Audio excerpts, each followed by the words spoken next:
I still weep every day for my son. At some point of every day.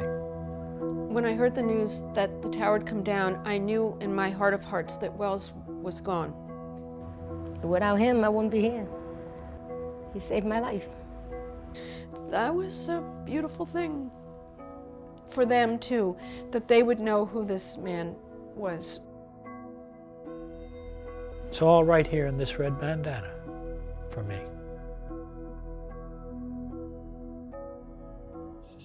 The story of Wells Crowther, former Boston College lacrosse player, saving the lives of others on September 11th, something that means so much to this Eagles community. It's a story that will be shared this weekend in Boston College's annual Red Bandana Game. Those are the uniforms that players will be wearing this weekend as they take on Notre Dame. Wells definitely a hero, a leader, and now we are so excited to welcome in his mother, Alison Crowther. Alison, thank you so much for being with us today. I know that this is a game that not just means a lot to the community, but it means a lot to you and your family, even in 2020 when it will look a little bit different. What, if you can put into words, does it mean to you? Well, this game really means the world to our family. It is always amazing to me that after so many years, there's such a passion amongst the students and the coaches and the Boston College population for Wells, for his spirit and for his example. He continues to inspire students who weren't even probably born on September 11th. They really embrace him as a figure to emulate and hopefully become better people.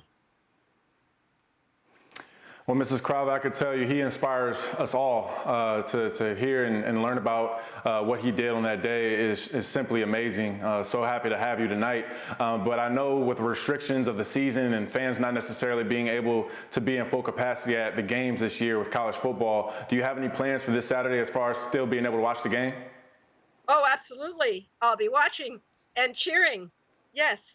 You know, it's really an incredible experience to be present at the Red Bandana Game itself. I am sorry that we won't be able to do that this year, but it's completely understandable.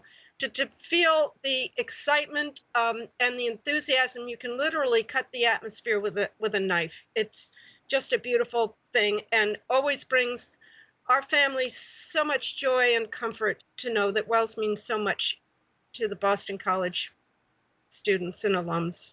He's, as you guys both said, someone that has inspired a lot of people, and you have done a lot to continue to tell his story and get out there and talk with younger students about how to be a hero and how to be a leader. Tell me some of the messages that you tell people about what it's like to try and step into a role like that. Well, I say, first of all, to people that Wells set the bar really high. So how can I not respond? I've been blessed over the years by so many fine people coming forward to help us remember Wells' story and make good come from it. The Fetzer Institute of Kalamazoo, Michigan, blessed us with a grant to create the Red Bandana Project, and we brought together educators to create lessons on leadership, caring for others, team, the power of one, bridging divides, forgiveness, and carpe diem. Today, even more than ever, it seems these messages for young people are so critically important. So over the years, I've traveled around the country to schools, speaking at schools, speaking to young people. I was invited to Jordan to speak at a 2-day conference for leaders from 60 to 80 leaders from 5 Arab countries about Wells. They wanted to learn how to teach their children to be more compassionate and caring of others. Just a most recent example, the most recent example actually, is yesterday arrived in the mail a beautiful red bandana quilt, and in the middle of it was a patchwork, and in the middle was this statement, with this red bandana, I'm going to change the world. And that was the statement that actually Tom Rinaldi uncovered in his book when he was interviewing some of the people Wells worked for. I Skype with this group of middle schoolers every year. Kevin Johnson is a teacher out in Iowa, and I every year Skype with his students. And this year they sent me this quilt with thank you notes and what Wells' story meant to them incorporated into the quilt. And look at this. Oh. Nice. Love that. Isn't that great? Red bandana mask. And there's a reminder, Yeah. everyone wear your masks. So important, right? So I'm set for Saturday. Yeah, it is. Ms. Crowther, I might need one of those too. I love that. My next question is just, as Wells was growing up and you and Mr. Crowther obviously raising him, I know he was an athlete, played like 8 or 9 different sports, but just give us 1 or 2 things that you all wanted to instill in him as a young man. Oh, gosh. Well, my husband used to say Wells came with a software installed. He just was this child of light, and he always was a happy child. He actually took a lot of ribbing as a child and bullying, perhaps, because he was always small until he got to college, but he never let on. He just kept on going. He rose to the defense of friends.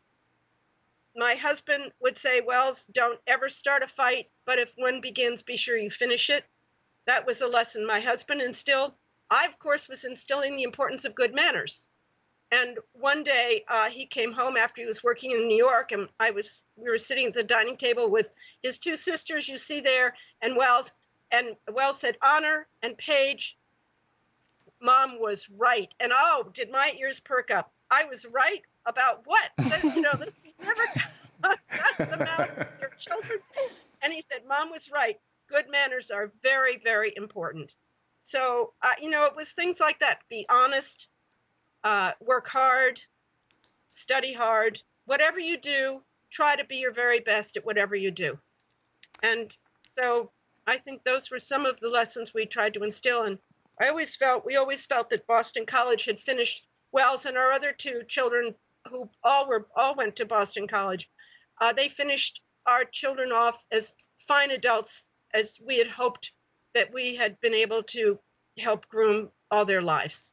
He seems like he was the absolute epitome of what, as a female, any dad would want for his daughter, which says a lot about you and your husband and your family. I know that this story has touched a lot of people. Are there any stories that you've heard from people that have moved you the most since sharing Wells' story? Oh, gosh. I've heard so many stories. Some probably I shouldn't repeat on the television, but some wonderful stories. I think one of the ones that really stands out, there are 2 that stand out in my mind. One is a young woman, after Wells was lost, people came up to share stories. And one woman came up and said, Mrs. Crowther, when I was a student at Boston College, but I was very shy, I was very quiet, I didn't have a lot of friends. And there was Wells, a big man on campus, a varsity athlete. And every time he would see me, he would stop and take the time to say, hi, how are you doing today? And he always made me feel so valued. He always changed my day and made my day brighter. So there was that story. There was another one I heard, and I didn't know this either until Tom Rinaldi wrote his wonderful book, that there was an incident when Wells was in high school, and apparently it was a fight growing between a friend of his and another young man who was not a good person. And apparently a knife was involved, and all these students were standing around watching this go on. But Wells walked up to his friend and said, walk away with me now. You could ruin your life depending on how you react to this. Walk away with me now. His life is just going to be terrible. You have a good life ahead, so walk away with me now. And the young man did. And the young man really credits Wells from saving him from a terrible situation. He was a leader and a life changer, no doubt. And I know that we will be watching this Red Bandana Game very closely. It's always a big one. They have pulled off some big wins in this one, especially 2014 when they beat USC, a ranked team. So we are looking forward to this weekend. Thank you so much for the time, Ms. Crowther. Thank you so much for... Thanks, Ms. Crowther. You're so welcome. Thank you both. Go BC. Go Eagles. Woo! We love it. We definitely, EJ, have to get our red bandana masks to wear for this weekend, as it is a big game, as mentioned. Notre Dame taking on Boston College in the Red Bandana Game. Stay tuned. We'll be right back.